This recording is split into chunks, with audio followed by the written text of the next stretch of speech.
the glamorous life of flying yourself around the country. Airport is about another 500 metres that way. Good morning from Wolfe Creek.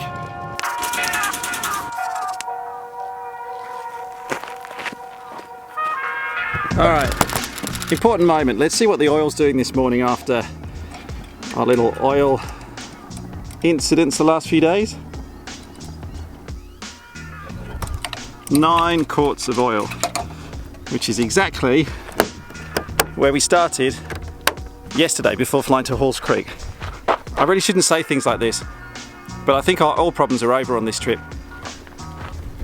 Got fuel on board, checked everything, the oil's looking much better. I've got the right level of oil today.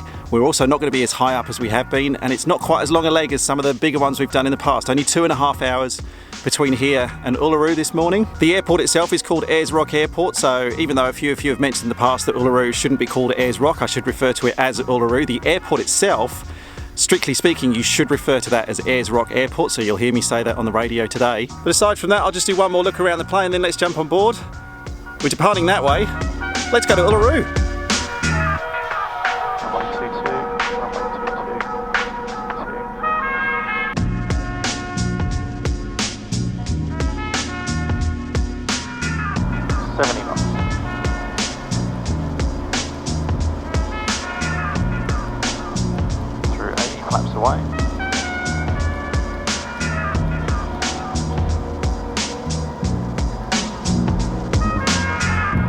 Wolfe Creek traffic, Kilo Juliet November departed, time 30. We're tracking 150, maintaining 3,500. Wolfe Creek traffic. Alright, nicely on track from Wolfe Creek, we're just maintaining 3,500 feet, staying low level just for the first 20 minutes or so because there's a... Wolfe Creek traffic, November, Quebec Bravo, further on my Wolfe Creek. So he's down and landed. There's a meteorite crater. A huge one apparently called Wolfe Creek. Yeah, like the film. And I've never seen it, I've only seen photos of it, so I thought whilst we're tracking, we were almost going to go over the top. Our track was actually just slightly off to one side. So staying down low just so we can get some good views of that first of all. And then, yeah, like I say, I'll climb us up and then we'll head on to Ayers Rock. But first, meteorite crater. Now I was reading up about this earlier on today. They estimate that the meteorite that caused that crater was 50,000 tons in weight, and it's almost a kilometre across. It's about 875 metres at its widest point, the crater, and the height difference from the edge of the crater down to the middle is around 60 metres. Wow, that's impressive, isn't it? And they think this was formed when a meteorite hit the Earth here about 300,000 years ago. Let's roll the aircraft around here.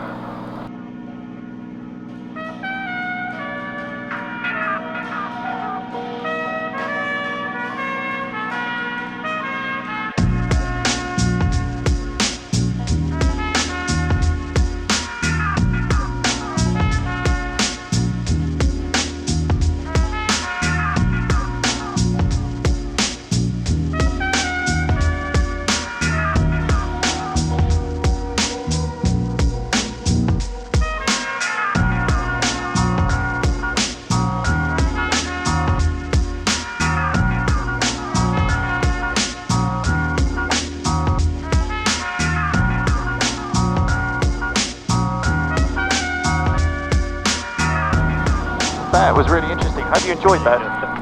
I've been wanting to see that for a long time actually. There's a little road as well that you can get to. I think this is 150 kilometres from Wolfe Creek.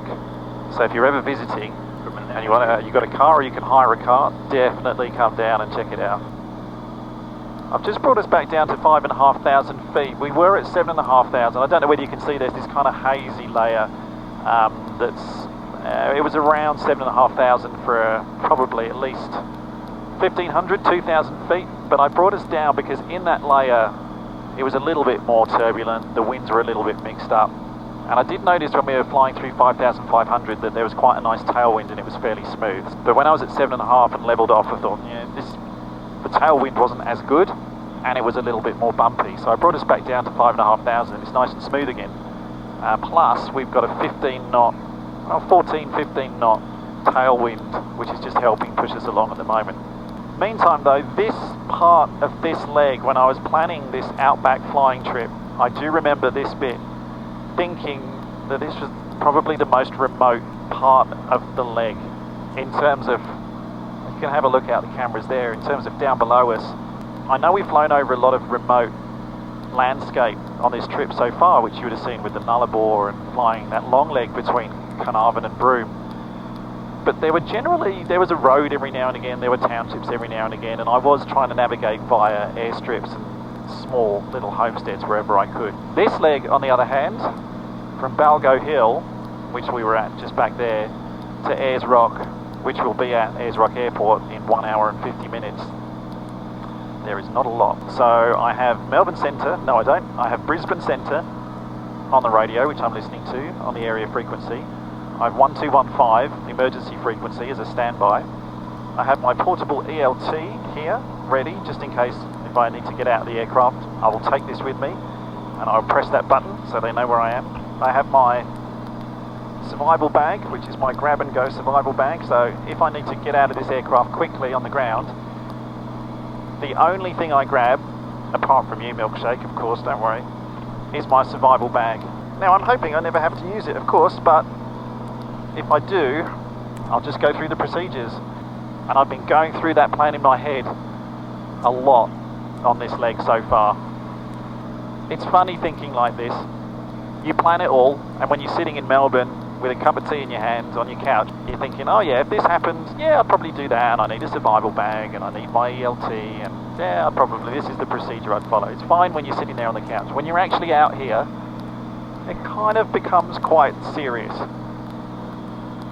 Well, of course, it's life and death serious. And so when you're on these long legs, my recommendation is, if you know you've got some time, 2656 at 40 don't just sit there and, I mean, enjoy the ride, of course, but just go over some of those procedures. What would I do if? What happens if I lose my navigation? What happens if I lose my engine? You know, just go through those what ifs, what ifs, what ifs.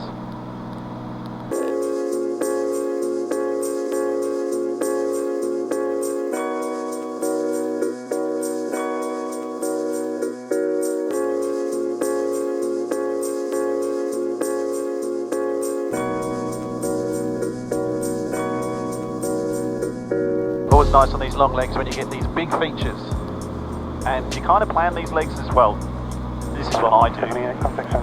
What I do is I always plan these legs to make sure I try and go over as big features as I can.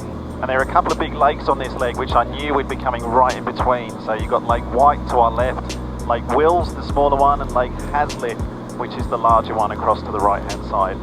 Very pretty, and it's nice that it breaks up the desert as well, and it's nice that they're huge. And our track goes right between the middle of them as well. So I am pretty confident at this point in time, at 43 minutes past the hour, we're on track. Why? I'm sorry.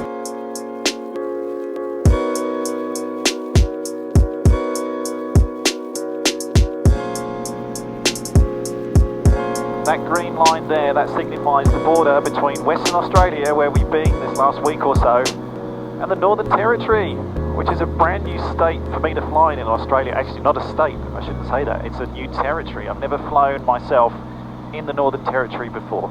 Once again though, as per previous video when we came into WA, very disappointed there's no physical line drawn across the desert for us to confirm that we're in the Northern Territory.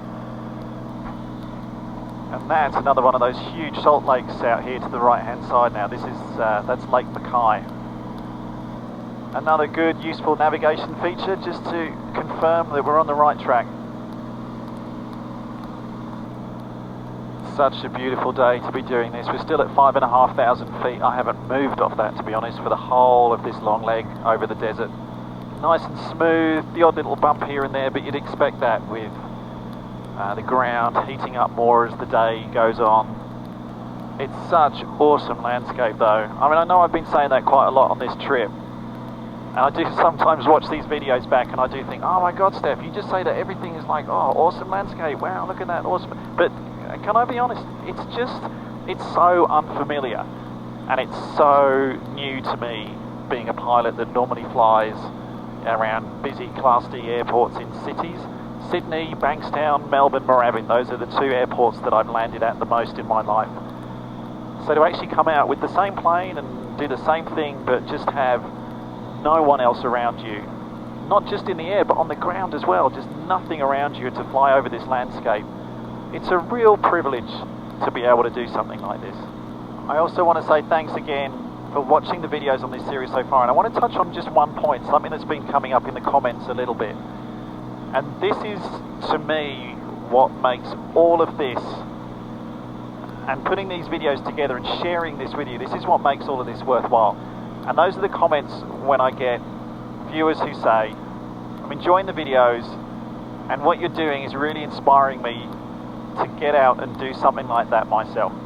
Now you might be someone who's never flown before and is thinking, wow, this aviation thing looks kind of cool, maybe I should learn to fly. Or you might be someone who's flown before in your life but then you let things lapse, or you haven't been back in a plane for a while and you think, oh, do you know what, I just want to scratch that itch and get back in a plane again. Or you may just be watching and thinking, bloody hell, Australia looks cool. I'd love to get out there and see a little bit more of the country or visit Australia for the first time. Whatever your reasons are, if these videos are encouraging you to get away from YouTube and get out there and actually have some adventures of your own, that to me is the biggest compliment I could ever get. So to anyone who's reached out and said something along those lines to me, you're making it all worthwhile. For staying up till 2 in the morning and editing these videos, you're making it all worthwhile, so thank you.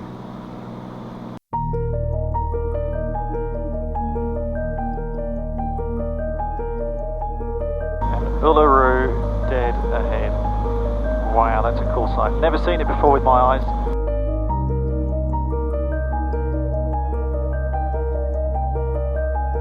Ayers Rock traffic, Kilo Juliet November, now on a 3-mile final straight-in approach, runway 13 for a full stop. Ayers Rock traffic.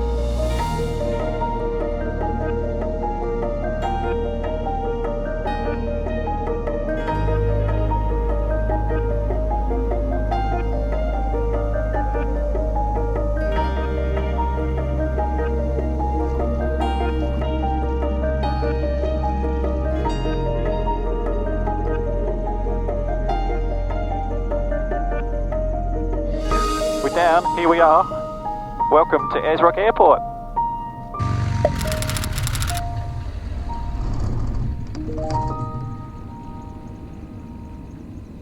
Ayers Rock Airport. I've wanted to come here for ages.